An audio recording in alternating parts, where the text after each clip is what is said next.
Bonjour à tous. Dans cette séquence, je vous présente un tutoriel pour vous montrer comment créer un programme de calcul avec la FX92 Spécial Collège. Donc, on a déjà un programme de calcul extrait d'un exercice. Ce programme de calcul est rédigé avec le langage Scratch. On va essayer d'abord de le comprendre pour pouvoir le traduire par la suite en langage adapté pour la Casio. Alors, dans ce programme, donc on nous demande de choisir un nombre. Donc, on va saisir un nombre. Ce nombre est stocké par défaut dans la variable réponse. Ensuite, on va le stocker dans la variable nombre de départ. Alors, cette variable, je vais l'appeler la variable A. Donc, on va stocker dans la variable A notre réponse. Ensuite, on va créer une deuxième variable qui s'appelle valeur 1. Alors, moi, je vais l'appeler B pour l'adapter à la Casio. Donc, dans cette variable valeur 1, on va stocker 2 fois le nombre de départ. Alors, le nombre de départ, c'est la variable A.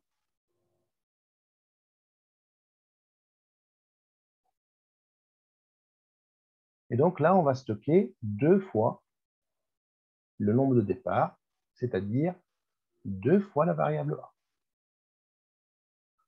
Donc, 2 fois la variable A, c'est stocké dans la variable B.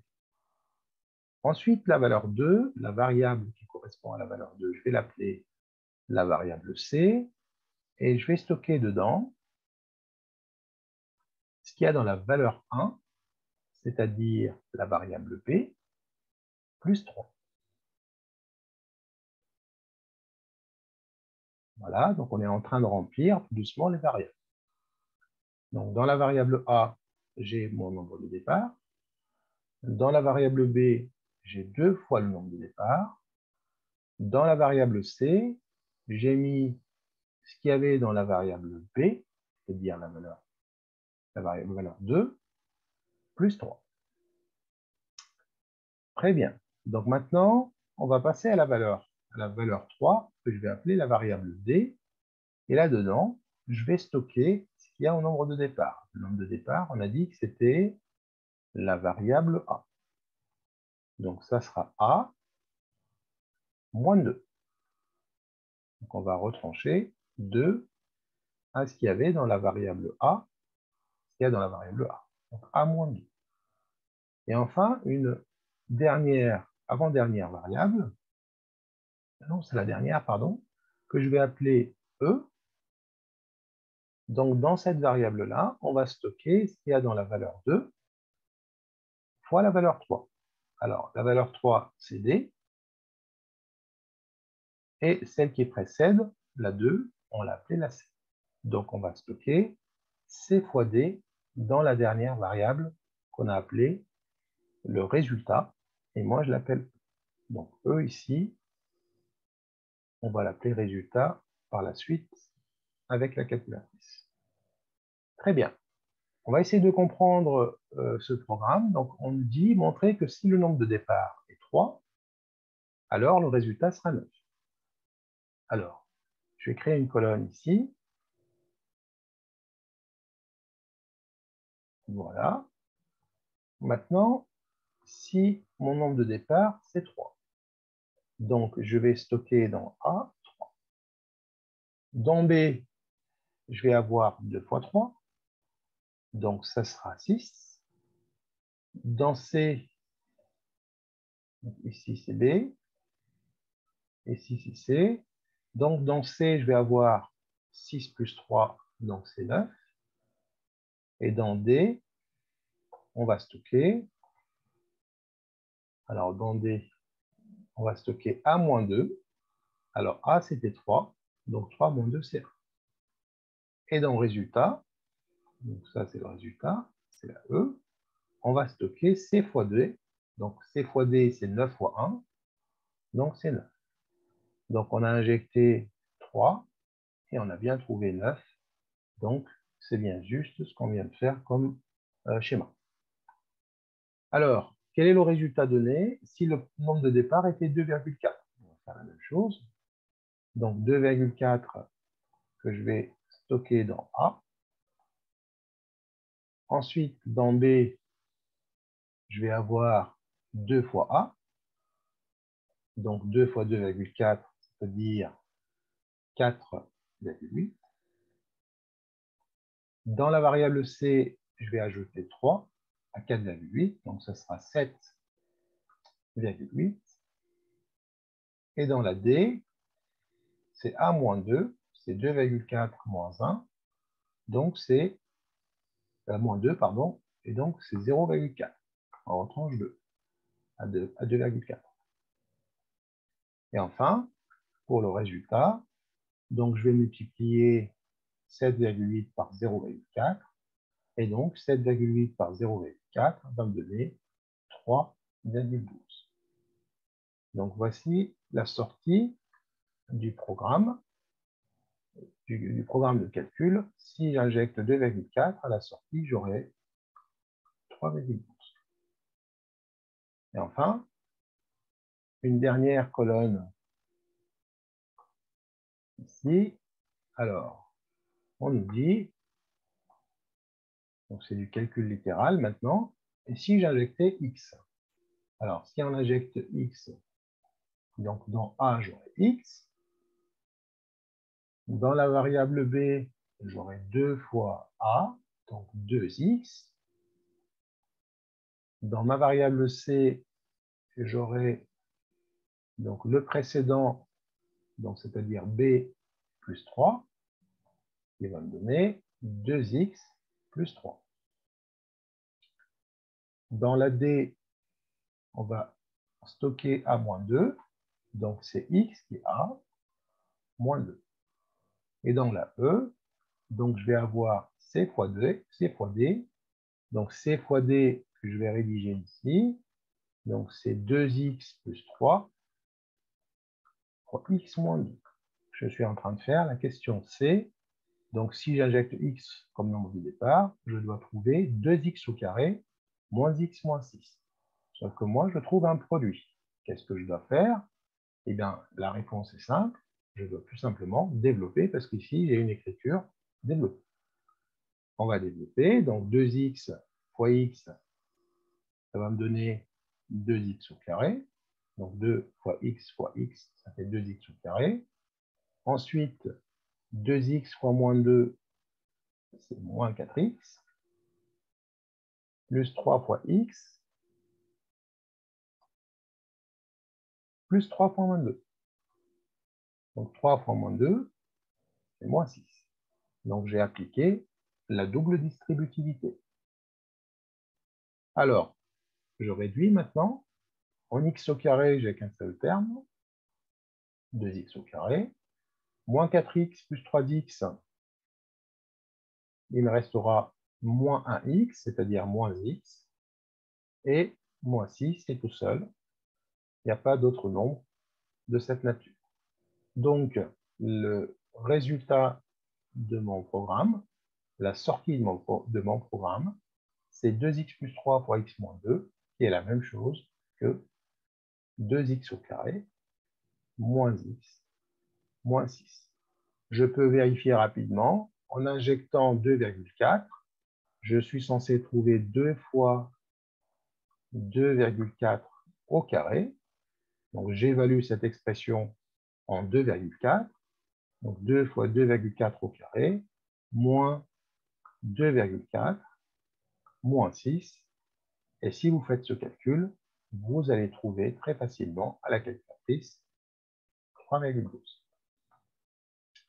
Très bien. Maintenant, on va adapter notre programme pour qu'il soit faisable à la calculatrice. Passons maintenant au niveau de la calculatrice. Donc, je vais avoir besoin d'une, 2, 3, 4 et 5 variables. Donc, pour passer en mode algorithmique, donc on passe dans le menu, on accède à la partie algorithmique en choisissant le menu 8 ici. Voilà, donc on est dans le module pour créer un algorithme. Pour choisir les instructions, donc on va cliquer sur Options. Donc la première page, c'est des instructions de tracé de figures, de géométrie. La deuxième page, ce qui m'intéresse, c'est la ligne 4, demander valeur. Donc, c'est ça qui va nous permettre de faire saisir par l'utilisateur un nombre. Donc, c'est l'équivalent de demander, choisir un nombre et attendre. Alors, du coup, on va appuyer sur la touche 4. Et donc, cette instruction, cette donnée, sera stockée dans la variable A. C'est ce qu'on a choisi par défaut. Alors, si on souhaite changer le nom de cette variable, il suffit de cliquer sur cette flèche. Et là, on accède à toutes les variables possibles. Donc, on en a 7. Et donc, je peux aller de A, B, C, D, E, F ou bien N. On va garder le choix 1. Donc, c'est la variable A pour le moment. J'exécute. Ça y est, j'ai une première ligne. Donc, l'utilisateur va donner un nombre qui sera stocké dans A. Maintenant, je vais créer une deuxième variable dans laquelle je vais stocker, qui va s'appeler B, dans laquelle je vais stocker 2 fois A. Alors, option, on va chercher, donc mettre variable A, c'est 3. Donc, mettre variable A, donc dans cette variable, je vais mettre 2 fois A, donc 2 multiplié par le contenu de la variable A, et après on stockera dans B. On changera après le nom de cette variable, on mettra B. Alors, comment saisir une lettre? Eh bien, on va utiliser l'alpha ici, pour passer en lettres, et vous avez toutes les lettres ici, donc, qui correspondent aux variables. A, B, C, D, E, F et M. Et nous, donc, ça sera A. J'exécute. Maintenant, je ne veux pas que ça soit stocké dans A, sinon je vais écraser le nombre de départ. Attention, il ne faut pas l'écraser parce qu'on l'utilise dans la variable D. Et donc là, je vais changer juste le nom et je vais stocker ce résultat dans B, dans la variable B. Donc B, c'est le choix 2. Terminé. Donc maintenant, j'ai un nombre qui a été stocké dans A, puis multiplié par 2 et ensuite stocké dans B. On continue. Donc maintenant, on va passer à la variable C. Et dans la C, on va stocker B plus 3. Ce qu'on a dans B, et on ajoutera 3. Alors, option, et donc toujours mettre variable A. Et donc là, ça sera B plus 3. Donc alpha B plus 3. Que je vais venir stocker dans C, et pas dans A. Par défaut, ça sera toujours marqué A. Et donc C, c'est la variable 3. Exécuter. Donc j'ai un programme qui ressemble à cette colonne. Donc A, 2 fois A dans B, B plus 3 dans C. Et maintenant, je dois créer une variable D dans laquelle je vais stocker A-2. Option, je passe à la deuxième page. Je choisis l'instruction 3. Et donc là, je vais stocker A-2. Donc alpha A-2 que je vais stocker dans D. Je change le nom. La D, c'est la 4. Entrée. Très bien, j'ai presque fini. Donc maintenant, je vais utiliser la E pour stocker C fois D. Option 3, mettre variable A. Là-dedans, ça sera C fois D, donc alpha C, multiplié par alpha D,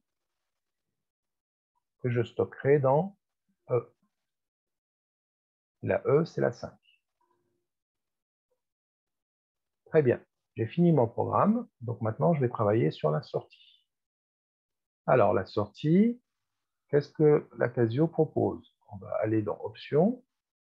Donc, la première ne m'intéresse pas. On a fini avec la deuxième page. Ici, commentaire. Afficher résultat. OK. On va utiliser afficher résultat. 2. Et le résultat, il est stocké dans la... Donc, on va aller saisir la E, donc alpha E. Voilà. Alors, maintenant, je vais exécuter mon programme. Alors, il me demande un nombre, ça sera 3. Je vais vérifier le programme avec cette colonne. Exécuter. Et il m'affiche un résultat 9. Alors, on va refaire. Si je mets 2,4,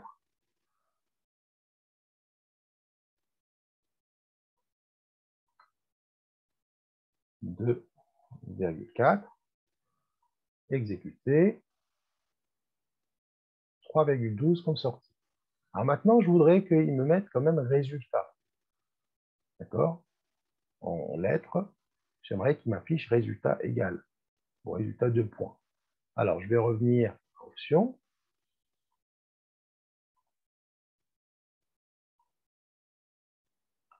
Donc, je vais me mettre ici. Alors, donc du coup, je vais chercher un commentaire. Et là, on a pas mal de choses. Donc, là, c'est des réponses oui ou non, nombre. Et je voudrais qu'il m'écrive résultat. Donc, c'est 4. Voilà, donc j'ai saisi résultat. Et vous allez voir, donc du coup, maintenant, il va afficher le mot résultat, 2 points, il va nous donner la réponse. Donc, on va prendre 3 comme nombre de départ. Donc, on s'attend à 9 en sortie. Et là, il m'écrit résultat. Je clique. Il me donne 9. Donc, il y a une étape supplémentaire qui a été ajoutée pour que ça soit plus ludique. Donc voilà, notre séquence arrive à sa fin. Je vous remercie pour votre attention. J'espère que cela a été utile pour vous. Je vous dis à très bientôt pour d'autres tutoriels. Au revoir.